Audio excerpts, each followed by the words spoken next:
Why does losing a cat hit so much harder than people expect? You've lost pets before, maybe a dog, maybe a hamster when you were a kid. It hurt, you cried, you moved on. But losing a cat, it is different. It is heavier. It stays with you longer. And most people don't understand why.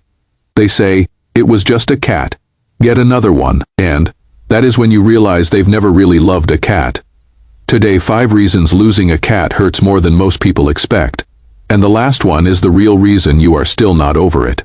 Subscribe for a second, because if you've lost a cat, this video is going to make you feel seen. 1. Your cat lived inside your quietest moments. A dog is part of your adventures. Walks in the park, fetch in the backyard, road trips with their head out the window. When you lose a dog, you lose a partner in action. But a cat lives in the spaces between the Sunday morning coffee when they curled up on your chest, the 2 a.m. anxiety when they sat on your laptop and purred until you calmed down, the quiet weeknights when they were just there, breathing softly at the foot of your bed. You don't realize how much space they took up until they're gone. Not physical space, emotional space. They were woven into your stillness. And when you lose that, you don't just lose a pet. You lose the witness to your most private self. No one else saw you on those hard Tuesday nights. No one else felt you cry into their fur. Your cat did, and now they're gone. That silence is unbearable. 2. The relationship was built on trust you had to earn. Dogs come pre-installed with loyalty. You don't have to earn a dog's love. You just have to exist. Feed them once, and they're yours forever. But a cat makes you work for it. Weeks of sitting still, months of slow blinks, maybe years before they finally crawled into your lap for the first time. That first purr felt like winning an Oscar, because you knew that cat chose you.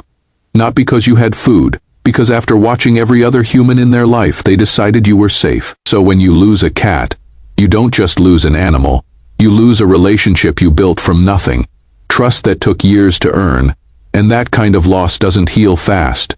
It can't. You earned every second of that love, and now it is just gone. 3. Your friends don't get it. This one makes everything worse. When you lose a dog, people send flowers. They say, I am so sorry. When you lose a cat, you get, was it old? Or just get another one? Or my personal favorite, you can finally get a real pet. That response doesn't just dismiss your grief, it isolates you. You learn to stop talking about it. You cry alone. You carry the weight silently because every time you bring it up, someone makes you feel silly. But you are not silly. You lost a family member who asked for nothing but gave you everything. And the fact that other people don't see that doesn't make your grief less real. It just makes it lonelier. If this is landing, hit that like button because the 4th reason is the one most people never talk about. 4. Your cat saw your ugliest self and stayed. Think about the worst version of you in the last 10 years. Stressed, broke, depressed, snapping at people, crying for no reason, not showering for days. Your cat was there for all of it. They didn't leave when you were hard to be around. They didn't judge when you forgot to clean the litter box. They didn't tell you to cheer up or get over it. They just stayed, curled up next to your messy, unlovable self and purred anyway. That kind of unconditional presence changes you.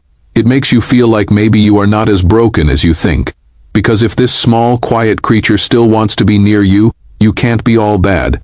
And when they're gone, you lose that mirror, the one that reflected back your worth when no one else would. That is not just grief, that is a hole in your sense of self. 5. You didn't just lose a cat, you lost your daily ritual. This is the quietest reason, and the deepest one. Every morning your cat meowed at your door. Every evening they met you at the same spot. Every night, they climbed onto your chest at the exact same time. Your whole day had a rhythm, and that rhythm was built around them. You didn't even notice until it stopped. The first morning after they're gone, you wake up and listen for the meow. Silence, you come home from work and look at the door. No one there. You get into bed and reach for the warm weight on your legs. Nothing. These little ghost moments happen dozens of times a day, and each one rips the wound open again, not because you are weak, because your brain was wired around that cat, 13 years of the same routine. You can't just unlearn that overnight. Grief experts call this embodied loss. It is not just in your head, It is in your hands that used to hold them, in your lap that used to be warm, in the spot on the couch where you haven't sat since they left. You are not grieving a cat. You are grieving a whole way of being, and that takes time. So here is what I want you to know if you are still hurting. Your grief is not too big. You are not being dramatic. You are not silly for crying over a cat months later. You lost a being who trusted you completely, who saw you at your worst and loved you anyway, who asked for almost nothing and gave you everything. That is not a small loss. That is a profound loss, and it deserves to be grieved. For the people who haven't lost a cat yet, don't wait to appreciate them. That slow blink tonight, that is a gift. That knead on your stomach while you are watching television, that is love. Notice it now before it is gone. For the people who have lost their cat and are watching this with tears, you didn't fail them. You gave them a life most cats never get. A home, a person who sat on the floor and waited for them, someone who slow blinked back. They knew. They absolutely knew, and they stayed because of you. Comment below. What is one small, quiet thing your cat did every day that you miss the most? I read everyone. You are not alone in this. Subscribe if you believe that loving a cat changes you forever. And tonight, if you still have your cat, go find them. Put your phone down, sit on the floor, let them crawl into your lap, and just be there. Because one day, you won't have this chance, and you want to remember that you didn't waste it. Losing a cat hurts more than most people expect. But you know why? Because loving one was better than most people will ever understand.